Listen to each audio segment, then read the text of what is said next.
Hüdapar GİK üyesi Sayın Hasan Bozdaş'ın selamlama konuşmasıyla başlayacak. Ardından Yusufilerle ilgili Rümeysa Fidancı bacımız bir şiir okuyacaktır. Ardından basın açıklamasını Mustazaflar Cemiyeti Diyarbakır Şubesi Yönetim Kurulu üyesi Sayın Üzeyir Yuva okuyacak. Bismillahirrahmanirrahim. Sakın Allah'ın zalimlerin yaptıklarından habersiz sanma. Allah onları ancak gözlerin dehşetle baka kalacağı bir güne erteliyor. Yargısı mağdurlarının sesi olmak için toplanmış bulunmaktayız. Görmeden bu dünyadan göçüp giden anne ve babaların mağduriyetini kim giderecek? Adalet çağrımızın duyurması ne kadar zaman geçecek? Yetkili kurumların bir an önce harekete geçip bu mağduriyetlere son ver. Malumunuz 10 yıllardır cezaevinde FETÖ'nün ve 28 Şubat yargısının mağdur ettiği, neredeyse naylon yargılamalarla, işkenceler altında, sahte deliller, kumpaslarla mağdur ettiği yüzlerce insan var. Ve bu toplumda neredeyse adalet bekleyen herkes bu arzusuna kavuşmuşken, adil bir yargılamadan mahrum olan yüzlerce insan hala aradan geçen 20-30 yıla rağmen hakları derdest edilmiş durumda ve hiçbir şekilde ne haklarının ikamesi sağlanıyor ne de bu yolda bir çabaya giriliyor. Oysa biz biliyoruz ki adalet hukukun temeline adalet işlenmediği müddetçe bu hukuk sistemi maalesef insanların saygılarını ve sevgilerini kaybedecektir. Bu anlamda biz hem siyasi makamların hem hukuk makamlarının bu mağduriyetleri bir an önce görmesini ve bu konuya eğilmesini, bununla beraber adil bir yargılama imkanı sunmasını talep ediyoruz. Bugün af konuşuluyor. Özellikle bireysel suçlarda hırsızlık, dolandırıcılık, gasp gibi bireylere doğrudan zarar veren kişiler açısından af konuşuluyor. Uyuşturucuya karışmış kişiler açısından af konuşuluyor. Ama henüz adil bir yargılama imkanı bulamamış, işkenceler altında dosyaları hazırlanmış, ifadeler altına imzalar atılmış kişiler açısından maalesef bir af gündeme getirilmiyor. Biz bunu ne adaletle bağdaştırabiliyoruz ne insaniyetle bağdaştırabiliyoruz. Bu anlamda yetkililerin bir an önce bu konuya el atmasını önemli buluyoruz.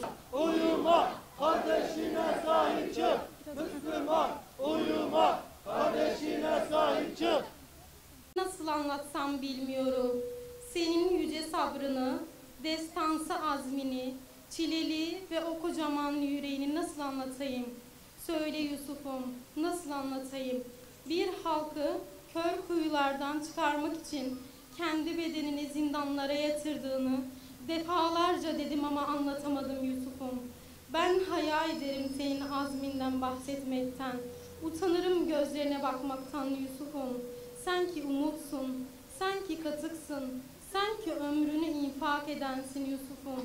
Hani zor dönemlerde, hani bir halkın su beklediği günlerde, hani ucunda ölümlerin sallandığı, hani ucuna muhaceratın, ucuna zindanın bağlandığı o ip var ya, o ipe tutunup zindanın soğuk dehlizlerinden Yusufi kuyulara su gönderdin ya bize.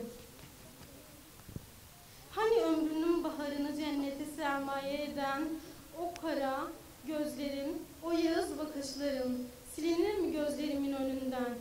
Hani hayallere ve heyulalara aldırmadan kurbanlık koçlar gibi boynunu bıçağa, bedenini dört duvara yatırdığını ve yeniden şahlanışının melodisi olduğun o yeni yüzyılın başını, o kara kışını unutur muyum Yusuf'um? Unutur muyum?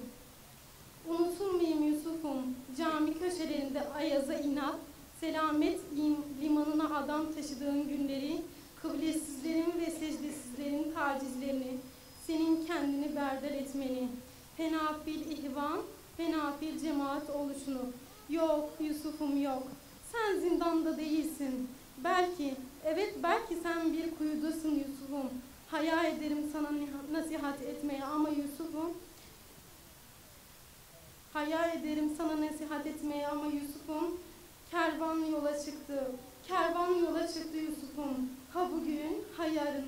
Kendimizi kovaya sarkacağımız günler yakındır. Sabret, sabah yakındır. fecir yakındır. Ve sen Yusuf'um güzellik timsalisin, iffet timsalisin. Zulme karşı omuz omuza, zulme karşı omuz omuza. Adalet çağrımız duyulsun, mazlumların haklı talepleri vücut bulsun diye yine toplandık. Türkiye'de inancımızdan taviz vermediğimiz için hep sistemin hedefi haline geldik. İnancımıza göre yaşadığımız için acılarla dolu yıllar geçirdik. Sistem içinde örgütlenmiş, palazlanmış yapıların da gadrine uğradık. Oluşturulmuş kirli hafıza ile hapsedildik. Mağdur olduk, kimimizin evladı, kimimiz eşi zindanlarda bir ömür tüketti. Çeyrek asırlık acılarla dolu hikayemiz kimse tarafından görülmek istenmedi. Sesimiz duyulmadı. Bu toprakların evlatları olarak gayri hukuki süreçlerde mahkum edildik. Hak talep edince de gördüğümüz zulüm katmerlendi. Müslüman uyuma, kardeşine sahip çık. Müslüman uyuma, kardeşine sahip çık. Müslüman uyuma, kardeşine sahip çık. Müslüman uyuma, kardeşine sahip çık. Bu süreçte damatsız düğünlerimiz oldu. Anne babalarımız evlat hasretiyle dünyadan göçüp gitti. Çocuklarımız babalarından yoksun büyüdü. Şehir şehir zindanlar gezip mahpuslarımızla birlikte sürgün hayatı yaşadığımız günler oldu. Evet, bu zaman zarfında ne görüldük ve ne de duyulduk. Artık adalet, adalet, adalet diyoruz işte. Mahşer-i vicdan burada ve adaletin tecelli etmesini bekliyor. Muktedir olanların vazifesi halka hizmettir. Halka hizmette ise öncelik adaleti tesis etmektir. Adaletin ilga olması vicdan sahiplerini rahatsız etmelidir. Masum insanların mağduriyetini gidermeyenler bugünün olduğu gibi yarının da toplumu tarafından mahkum edilecektir.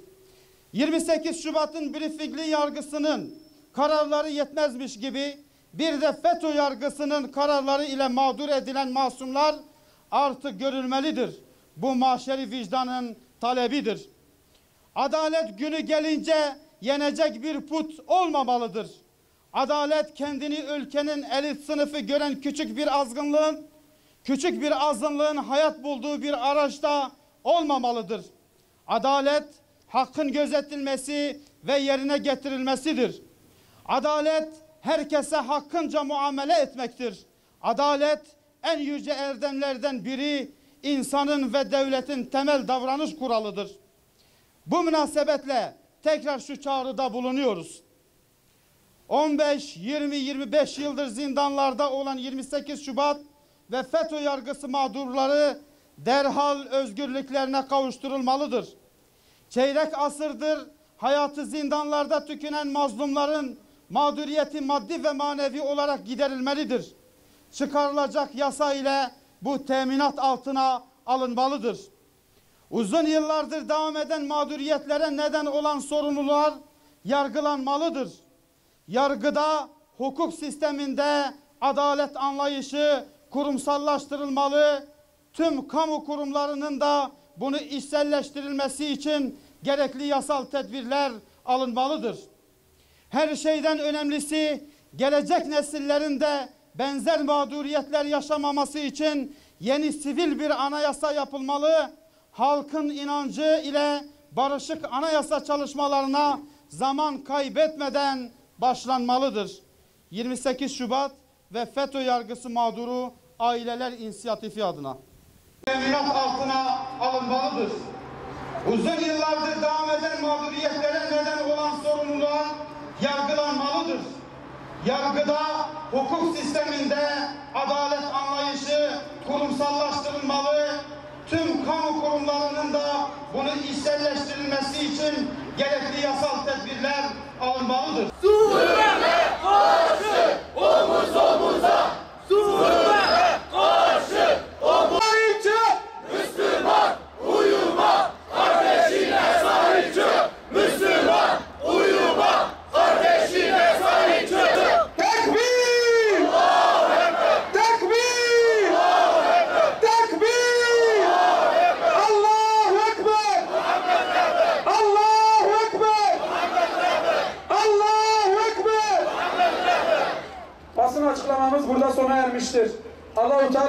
Allah razı olsun. Rabbim ecrinizi kat kat versin inşallah. Said abi.